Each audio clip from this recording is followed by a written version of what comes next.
Dr. Zephthis had spent 3 rotations cataloging what the Galactic Survey labeled as minor water worlds. Earth was supposed to be routine, another blue marble with primitive carbon-based life, filed under unremarkable aquatic biospheres in the vast databases of the Confederation. The Catherian xenobiologist adjusted her atmospheric suit as she descended through Earth's troposphere, her research vessel's scanners painting detailed maps of the planet's surface. 71% water coverage, textbook definition of a water world. Her preliminary report was already half-written. Standard H2, O-dominant planetary body with expected limited biodiversity due to aquatic environment restrictions. She couldn't have been more wrong. The first anomaly appeared when her deep ocean probe reached what humans called the Mariana Trench. At crushing depths where her species' most advanced technology would fail, the sensors detected not just life, but thriving ecosystems. Bioluminescent creatures danced through water columns under pressure that should have compressed any organic matter into paste. Impossible, Zephthis muttered, her translator struggling with the concept. Her homeworld's oceans reached perhaps 1,000 meters at their deepest points. Here, life flourished at depths exceeding 11 kilometers, but depth was merely the beginning of Earth's oceanic impossibilities. Her probes mapped thermal vents spewing superheated water that would boil the blood of most known species.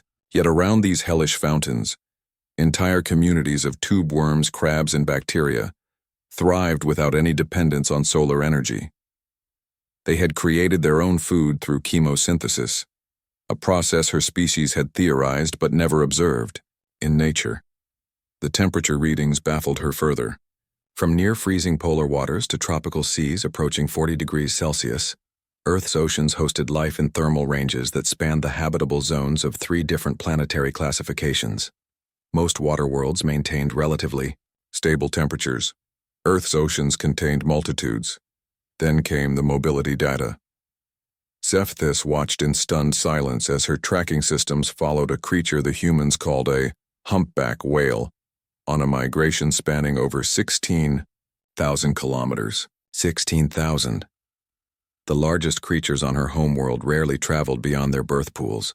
These leviathans crossed entire ocean basins as casually as her people might walk between districts. The behavioral complexities multiplied with each observation. Pods of what humans termed orcas demonstrated coordinated hunting strategies that rivaled military tactical operations. Octopi solved puzzles that challenged the cognitive abilities of several Confederation member species. Schools of fish moved in synchronized formations that her computer models classified as emergent superintelligence. But the revelation that shattered every assumption came when her hydrophones detected something unprecedented: music.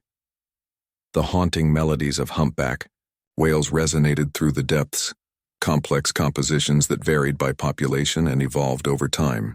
These weren't mere mating calls or territorial warnings, they were art. The mathematical analysis revealed sophisticated patterns, emotional progressions, and cultural variations that indicated not just intelligence, but civilization. Her hands trembled as she compiled her findings. In 3 rotations of research, she had discovered more biodiversity in Earth's oceans than existed in the combined aquatic systems of 47 catalogued water worlds. The Mariana Trench alone contained more unique species than her civilization had encountered in 2 centuries of galactic exploration. The implications staggered her. If Earth's oceans harbored such impossible abundance and complexity, what did that suggest about the terrestrial life forms?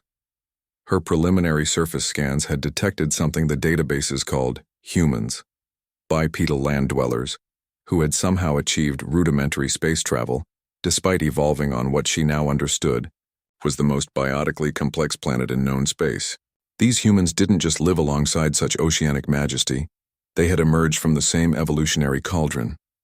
They were products of a world where life refused to acknowledge limitations, where organisms thrived in conditions that should be lethal, where intelligence emerged not just once but repeatedly across entirely different biological architectures.